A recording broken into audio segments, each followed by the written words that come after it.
Olá, pessoal, tudo bem? O meu nome é Dayala Vargens. O nosso objetivo é que você possa desenvolver melhor a sua capacidade de compreender e produzir textos em língua espanhola que fazem parte do mundo do trabalho. Então, para alcançar esse objetivo, nós vamos seguir o estudo dos gêneros discursivos. Então, o tema da nossa aula de hoje é Emprego à vista, a apresentação do profissional. Antes de começar propriamente a falar sobre o currículo, eu gostaria que vocês conhecessem uma pessoa muito especial que vai nos acompanhar durante toda essa trajetória. O nome dela é Rita.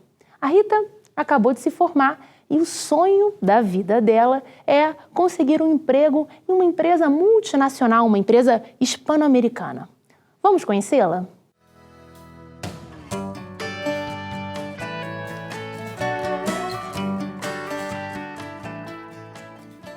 Descobri que uma empresa hispano-americana está contratando.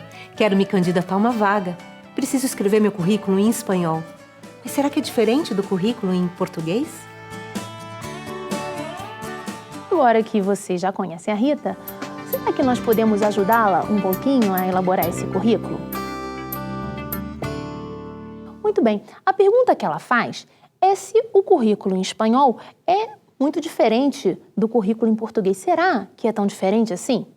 É claro que se trata de um mesmo gênero e, portanto, haverá muitas semelhanças entre um currículo em espanhol, um currículo em português ou talvez um currículo em qualquer outra língua.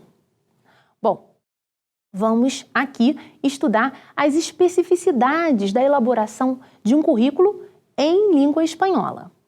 Muito bem. O primeiro tópico do currículo que nós vamos tratar é um tópico que não pode faltar em nenhum tipo de currículo, que são os dados pessoais, do indivíduo que elabora esse texto. Então, em espanhol, os dados pessoais são os datos personales. Muito bem. No caso da Rita, nós temos nombre e apellido Rita Barreto. Atenção!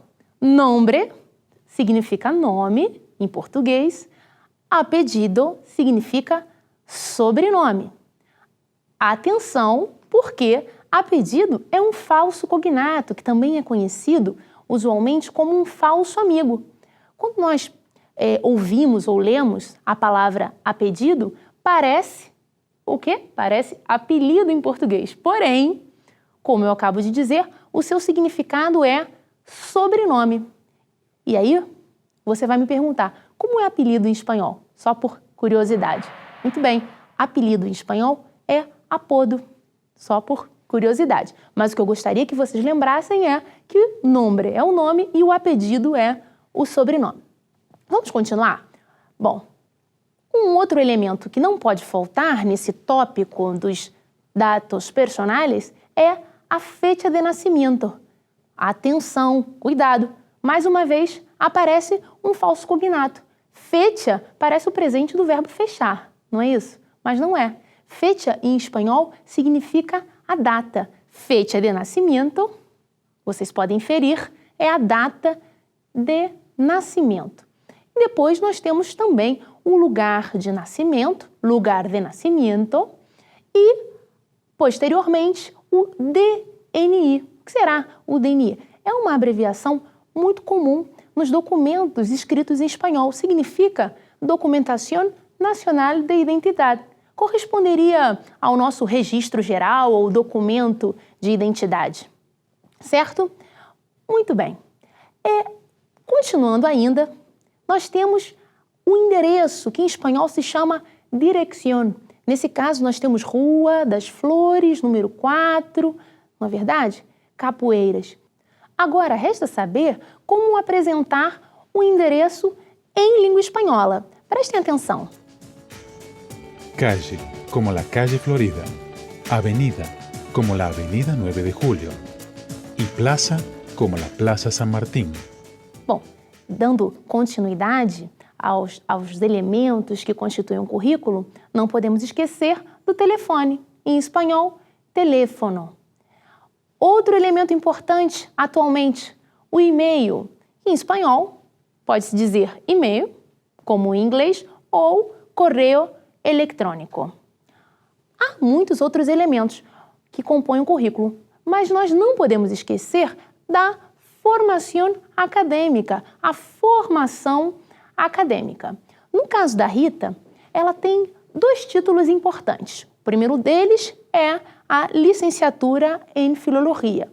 O segundo, diplomatura em Secretariado Executivo. Esses 2 títulos correspondem a um nível superior, né? Que em espanhol nós chamaríamos de grado.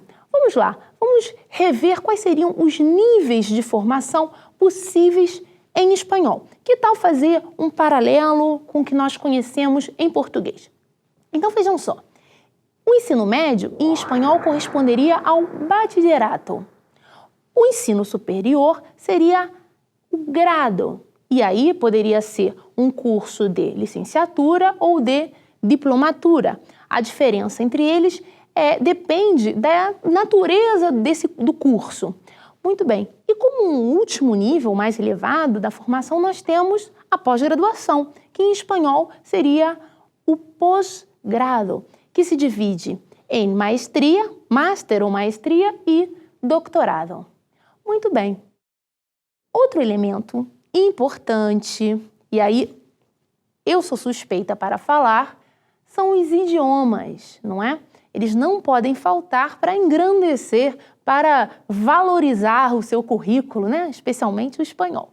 Mas, brincadeira à parte, como apresentar os idiomas que nós sabemos, que nós conhecemos em um currículo? Querem ver alguns exemplos? Então vamos lá. Por exemplo, el português,